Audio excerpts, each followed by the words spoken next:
नमस्कार दोस्तों। मुंबई में अक्सर अंडरवर्ल्ड का बोलबाला रहा है, लेकिन दूसरे शहर भी जुर्म के साए से बचकर नहीं रहे। ऐसा ही एक शहर है गुजरात का अहमदाबाद। कहने को तो यह शहर बहुत संपन्न है, लेकिन अंडरवर्ल्ड से जुड़े गैंगस्टर इस शहर पर भी राज करते आए हैं। उन्हीं में से एक पुराना नाम हमेशा सुर्खियों में रहता है, क्योंकि उस गैंगस्टर की जिंदगी पर ही आधारित है सुपरस्टार शाहरुख खान की फिल्म रईस। और अहमदाबाद के उस डॉन का नाम था अब्दुल लतीफ। उसे गुजरात का किंग भी कहा जाता था। अब्दुल लतीफ अहमदाबाद के दरियापुर इलाके में रहा करता था। उसका जन्म वही हुआ था। परिवार की माली हालत ठीक नहीं थी।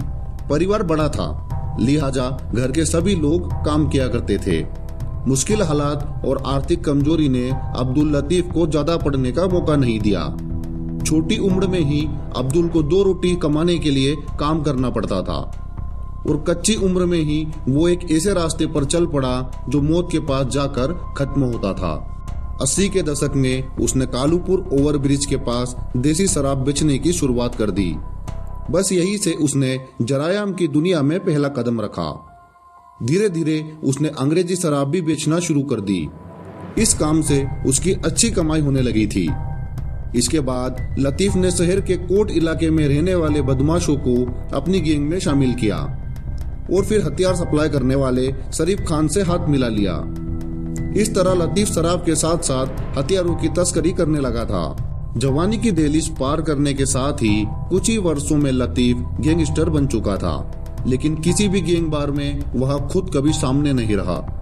लतीफ ने बड़े ही शातिर तरीके से कई छोटे मोटे गैंग में फूट डलवाकर उन्हें अपनी गैंग में शामिल कर लिया। इस तरह अहमदाबाद के बाद उसका दबदबा पूरे गुजरात में फैल गया। लतीफ ने गुजरात में अवैध शराब बेचने का नेटवर्क इतना मजबूत कर डाला कि वहां कोई भी बुटलेगर यानी अवैध शराब बेचने वाला बिना उसकी मर्जी से शराब नहीं बेच सकता था। शहर के मुस्लिम इलाकों में लतीफ गरीबों के लिए मसीहा माना जाने लगा था। वह बेरोजगार युवाओं को अपनी गैंग में शामिल कर लेता। इसकी वजह से उसे राजनीतिक समर्थन भी मिलने लगा था। 1985 में उसने जेल में बंद रहते हुए निकाय चुनाव में 5 सीटों पर चुनाव लड़ा था और वह जेल में रहते हुए भी सभी सीटों पर चुनाव जीत गया था, जो कि अपने आप में एक रिकॉर्ड था। उसकी इस जीत से बड़े बड़े नेताओं ने दांतों तले उंगली दबा ली थी। बताया जाता है कि इसी बीच अंडरवर्ल्ड डॉन दाऊद इब्राहिम भी गुजरात में ड्रग्स का नेटवर्क खड़ा कर चुका था। इसी दौरान एक बार दाऊद और लतीफ के बीच गैंगवार छिड़ गई। लतीफ के गुर्गों ने दाऊद को घेर लिया और दाऊद को गुजरात से भागना पड़ा। लेकिन बाद में इस तरह की खबर आई थी कि दाऊद और लतीफ के बीच दोस्ती हो गई थी।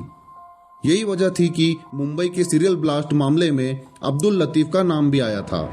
अब्दुल लतीफ गुजरात में 40 से भी अधिक हत्या के मामलों में आरोपी था, जबकि अपहरण के भी लगभग इतने ही मामलों में उसका नाम शामिल था। लतीफ को 1995 में दिल्ली से गिरफ्तार किया गया। इसके बाद उसे साबरमती जेल अहमदाबाद में रखा गया। नवंबर 1997 में अब्दुल लतीफ ने एक बार भागने की कोशिश की, जिस दौरान गुजरात पुलिस से इनकाउंटर में वह मारा गया।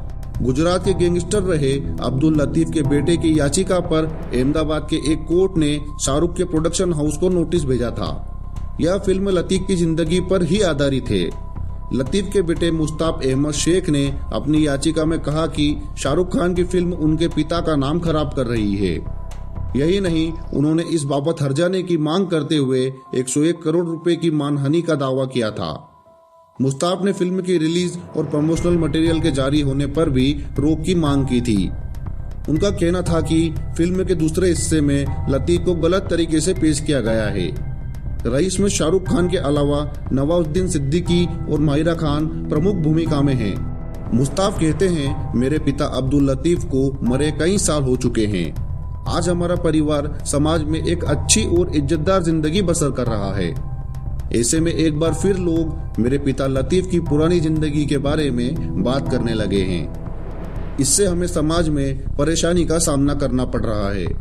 इतने साल बीत चुके हैं। आज मैं एक बिल्डर हूँ, मेरे बच्चे अच्छे स्कूल में पढ़ते हैं, उन पर फिल्म बनाने की क्या जरूरत है। दूसरी ओर लतीफ की जिंदगी से जुड़ी इस फिल्म के बारे में जब मुस्ताफ के जरिए फिल्म के निर्देशक राहुल को पता चला तो उन्होंने कहा कि रईस का लतीफ की जिंदगी से कोई लेना देना नहीं है।